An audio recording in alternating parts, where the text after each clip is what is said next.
Hello students, I'm Aanchal Sharma, your educator for paper 1. We have been discussing teaching aptitude and the questions and concepts related to it in our series called as Last Lab. Let us again discuss some set of questions and their explanations. So this is the first question right in front of you. The Ministry of Education, Government of India's SWAYAM platform for offering MOOCs has how many quadrants for the designing courses? So how many quadrants are there when we talk about SWAYAM? In the previous video, we also discussed about the online platform like MOOC, SWAYAM and SWAYAM Prabha. You should know greater detail about all of these three things because there are a lot of questions asked from this area. Now, these are the following options. A is 2 quadrants. Then you have 4 quadrants, 6 quadrants and 8 quadrants. Now, two things should be clear. There is a lot of difference between quadrants and coordinators. And what all are the 3 cardinal principles? That is also a different thing, right? So, you should know these things. Let us see the answer to this question. The answer is B. That means there are 4 quadrants in SWAYAM.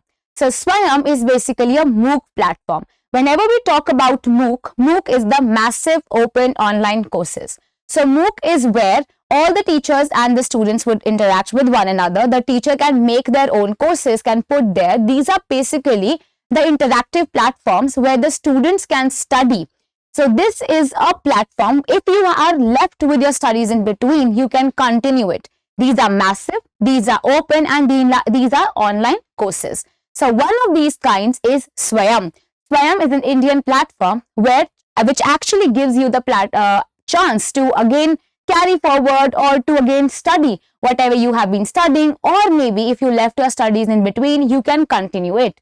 One good thing about SWAYAM is that credits are also given now, and these credits, according to the different rules, regulations, different laws, these credits are also added in your mark sheets.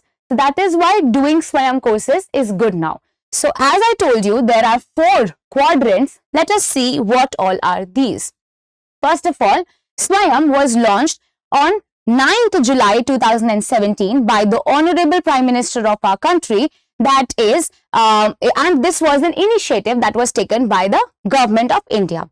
There are 3 cardinal principles related to SWAYAM, and SWAYAM is basically you can say a platform where all of these people who are left with completing their education can again make their own, they can register and then study. There are different courses related to different subjects, different fields, and you can carry forward your studies now. So this comes with 3 cardinal principles, and these are, it gives access to everyone and access to all the courses that are present there.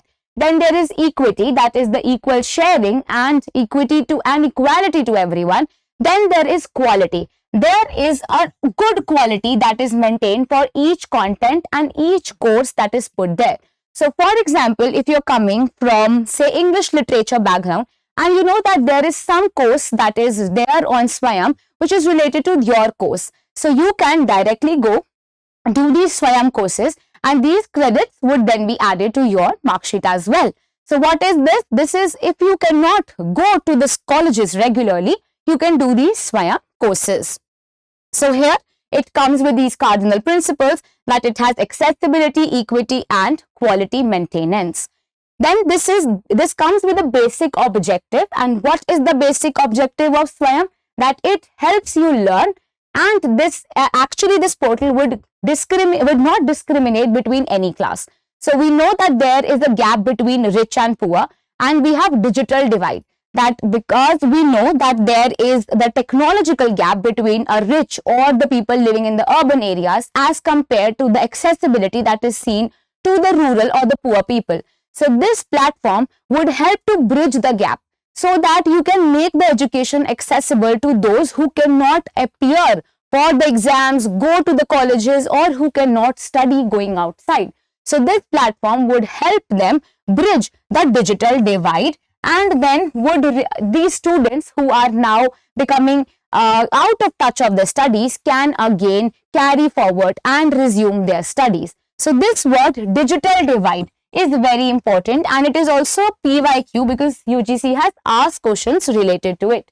Especially after COVID, we all know that technical education, also online education are booming. The vocational education is also booming as well. So these are few areas where you cannot, afford to, not study all these things. These are very important. So we have 4 quadrants. What all are these? The first quadrant is the e-tutorial. That means you will also have video contents. So there are 4 quadrants. The first is that you will have e-tutorials. That means you will have the video content of all the things that you have. You have the pre-recorded videos given to you. Then we have the second, that is the e-content. They will provide you with all the content written there, or it can be Wikipedia sources, or it can be PDF files, text, ebooks, documents, illustrations, etc. It is basically of 3000 or 3500 words. A proper book can be downloaded and you can study. It is also including all the related links, Wikipedia, open sources, and etc. Then the third quadrant is that there will be assessments. So what do you mean by assessment? Here assessments can be that you will be having MCQs, multiple choice questions, short answers, all these quizzes that are asked so that to see that you understood the topic or not. So it would be an interactive thing that can happen. So then there would be quizzes, assignments, problems and with solutions, MCQs and short answer, long answer type questions. The last is the discussion. So what do we mean by discussion here? Discussion is that you will have the time to discuss it with the teacher as well. You will be discussing the things with the teacher. You will be given time where the children and the teacher can talk to one another. So then we have these 4 quadrants. The first is e-tutorials, then e-content, assignments and discussions are done between the teacher and the student. Then we have the 9 coordinators. So what all are the coordinators? These coordinators are basically the organizations or the apex bodies that will provide the source material, or you can say the materials to the construction of the courses is done by them. So these are the coordinators, and for each area you have a different coordinator. So we have first AICTE. AICTE is All India Council for Technical Education. It is seeing the self-paced and international courses. Now one important thing, this is also important for your higher education because they tend to ask full forms, and they can also ask the questions, when was this apex body established. So we see a lot of questions were asked from AICTE, UGC, and they tend to ask all these questions. So you should know the full forms at least, and when was this body established, what is the basic role. Here also you should know what is the role of this coordinator. So the first AICTE stands for All India Council for Technical Education. Then we have NAPTEL, that is the National Program on Technology Enhanced Courses. It is looking for the engineering courses. Then we have UGC. We all know UGC, University Grant Commission, and this is for the non-technical post-grad courses. Then we have CEC, that is the Consortium for Educational Communication. This is for the undergrad education. Then we have NCERT, that is the National Council for Education, Research and Training. It is for the school education. Then we have NIOS, that is the National Institute for Open Schooling, which is looking for the school education. Then we have IGNOU. IGNOU stands for Indira Gandhi National Open University, and it is looking for the open school education. So one thing that is your homework, you have to write down in the comment section what is the tagline of IGNOU, and this is a 2022 question. What is the tagline of IGNOU? IGNOU stands for Indira Gandhi National Open University. How you can find the answer? You can just directly open IGNOU site, and the first word that is written in below the name IGNOU is this tagline. So read all these government sites. I keep on telling this in my class also. Visit government sites. That would be helpful, and start reading newspapers. Then we have IIMB, that is the Indian Institute of Management, that is in Bangalore. It will look at the management studies. Then we have last is NITTTR, that is the National Institute for Technical Teachers Training and research. This is for the teacher training programs. So this will be a course related to teacher training. So these were the coordinators and the quadrants. Now, as I was telling you, there is a thing called credit transfer. So UGC has already issued a framework or a credit framework for the online learning courses in SWAYAM. This is a regulation that came in 2016, which said that you can now transfer the credits. If you do SWAYAM courses, you can transfer the credits in your report cards at the end. Now, this is the second question for you. This is the number of tests or assessments, evaluation, whatever you want to say. And this is the criteria, or this is the basic definition. So you should know what is formative evaluation, summative evaluation, criteria reference test, then norm reference test. So what all are these? The other side in the list too, you have the first, percentile rank and standard scores are used for reporting. Second, standards indicative of mastery. Third, the intention of using is to identify the scope and the potential for improvement. Then its intention is to judge the learning standards. So what do you think formative, summative, criteria and norm would be matched with? Let me show you the answer. The answer to this question is A. That means A would be matched with 3. We'll keep on matching first and then we'll see the answers. So A by 3, B by 4, then we have C by 2, and then we have norm reference, that is by 1. Now I'll explain you the difference between all of these evaluation techniques. So before that, do you know what do we mean by evaluation? Evaluation is when you tell the child that where are they ranking? What is basically the outcome of the study that the teacher has done? What all are the objectives met? What is the basic objective of a teacher? To make a child learn whatever he or she is telling.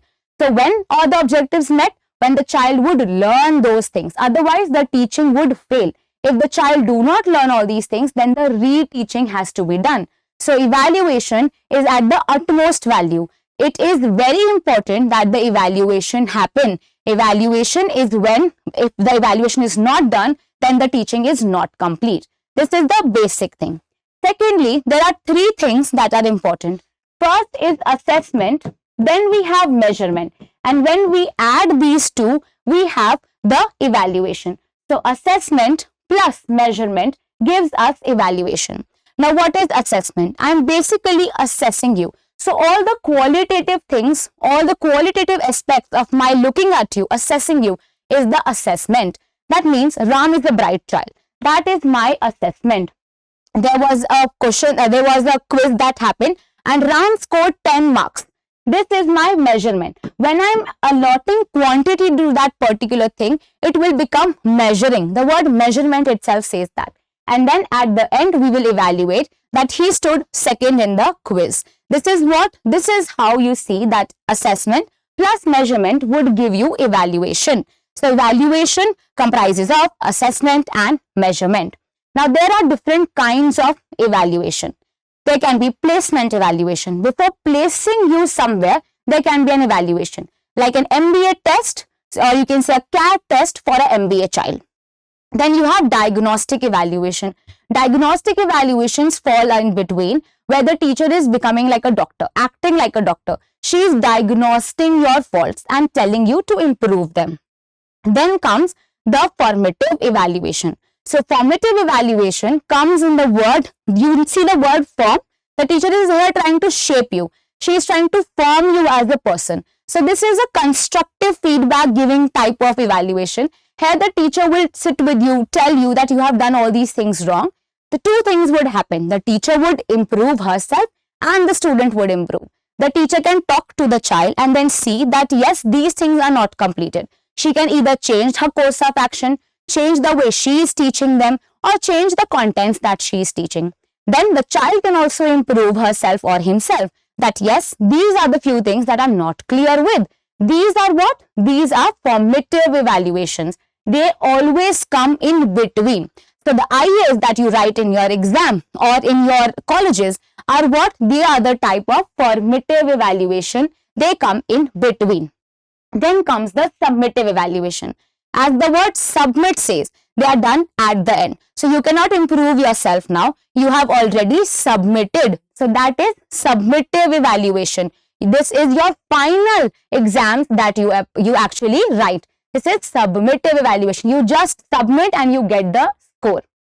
So let us see first of all the difference between summative assessment or evaluation or formative assessment or evaluation. So formative on this side, summative on the other. Evaluation during the learning is called as formative.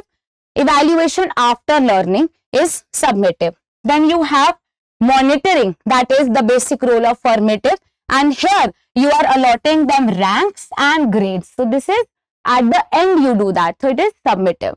Then it improves the learning. Why you are doing formative? So that you can improve yourself. Why do you do summative? Here you actually see the evaluation part. So it evaluates the achievement. What is the achievement of Ram? He stood second, he stood third. That is the formative assessment. Here it provides ongoing feedback, while here there is a standardized test and you get the marks. You focus on the learning goals, you focus on the results at the end. Small areas are covered. You write IAS for a limited amount of topics, and here it includes the entire course. Whole set of syllabus is being asked at the end. That is your summative assessment.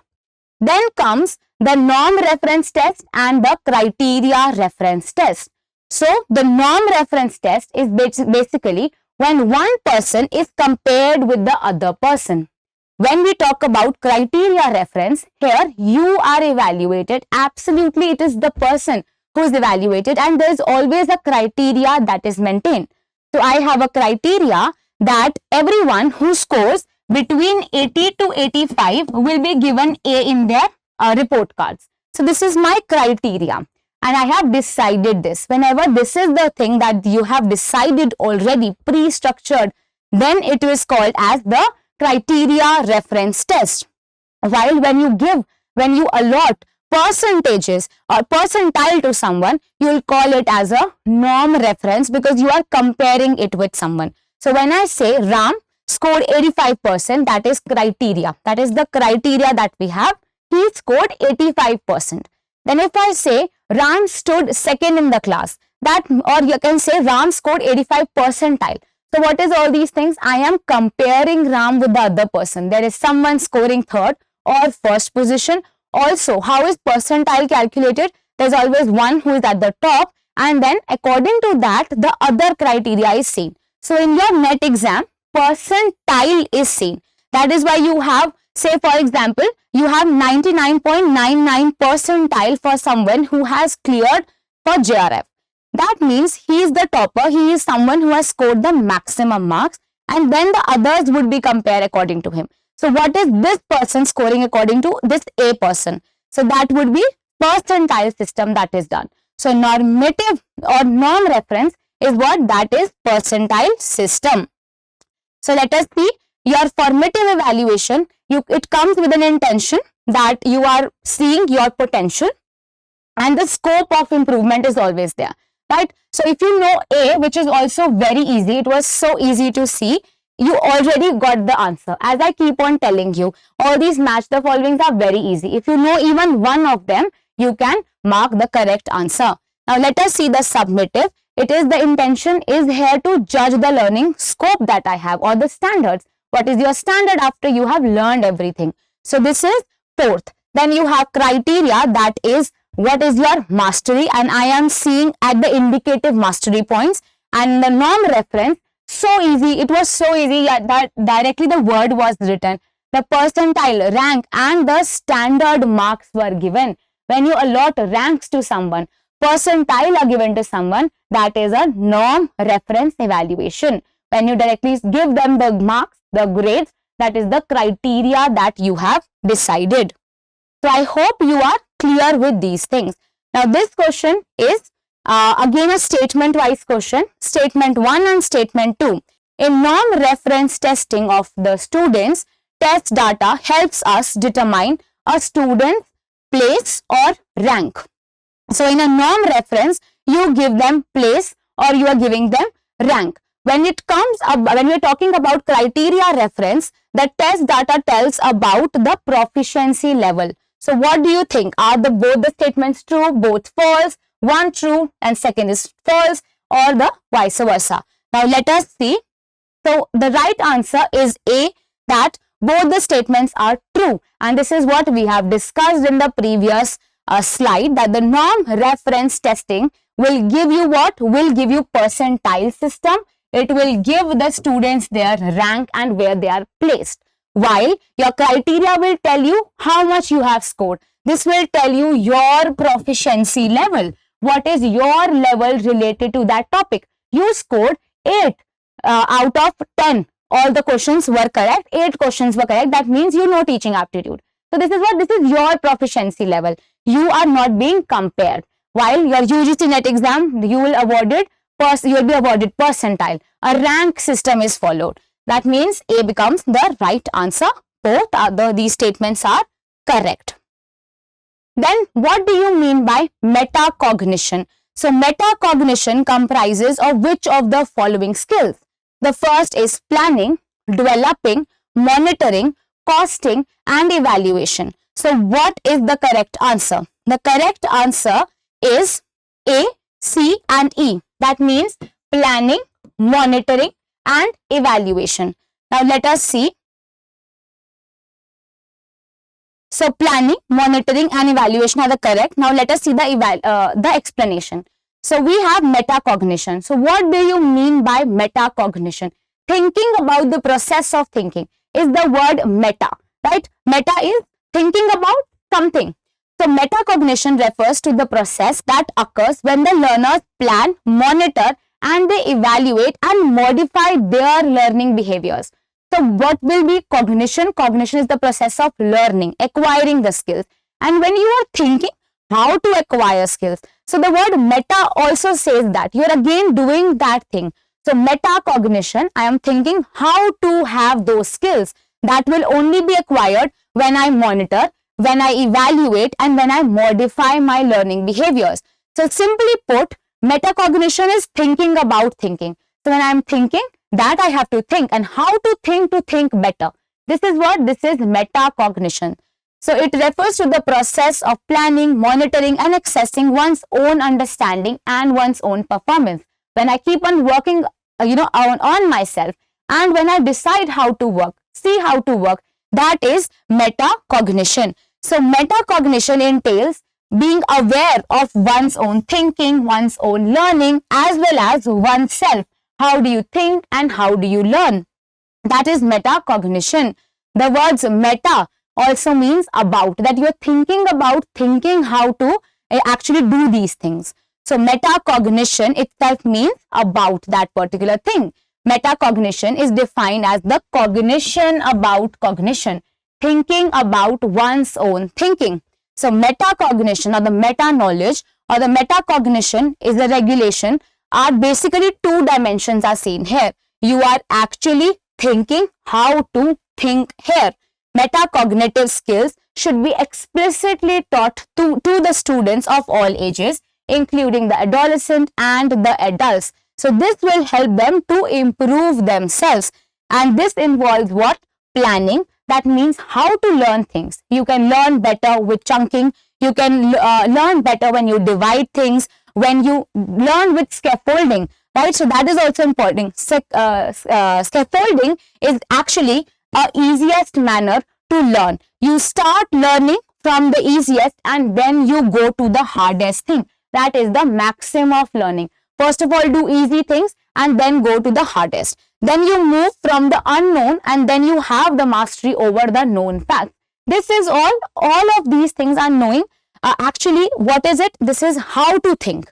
How can I learn things better? You are well aware that by using mnemonics, by doing chunking, by scaffolding, learning with the help of someone more intelligent, that is the MKO. We have already discussed this. MKO, scaffolding. This will help me learn things better. I should follow the maxims of learning. That is moving from the easy to the concrete, moving from unknown to the known facts. This will help me to plan things better. Then monitoring. monitoring is actually comprehension and looking how the process is going.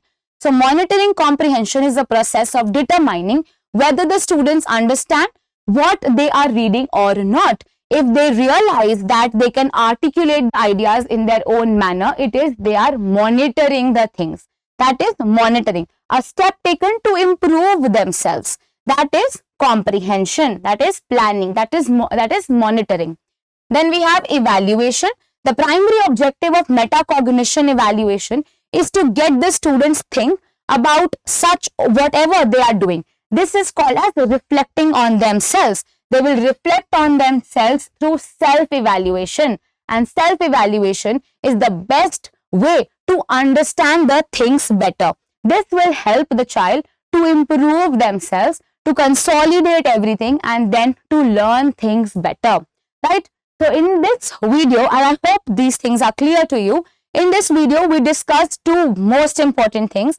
First, we discussed about the metacognition part. That was also important. But when we talk about the differences between formative and summative and reference, norm reference and criteria reference test. So these two things are very important. These two differences are very important, and all these four type of evaluation are very important when we discuss these things, right? Also, we discussed this question in which I told you that SWAYAM plays a very important role. You should read about MOOC. You should know about all the different MOOCs that we have. You should know about SWAYAM Prabha and SWAYAM as well. So you should have in-depth knowledge. Also, you should know the difference between diagnostic evaluation, placement evaluation, formative, summative, norm reference, criteria. All these types of evaluations are repeatedly asked in the examination, right? So I hope I made things clear. If not, you can write it in the comment section. One homework that I want you to write is that you have to tell me the tagline of IGNOU. That is one question that I want you to write in the comment section, and I'll surely check. So I hope you have a wonderful day. Keep smiling and keep studying. Thank you.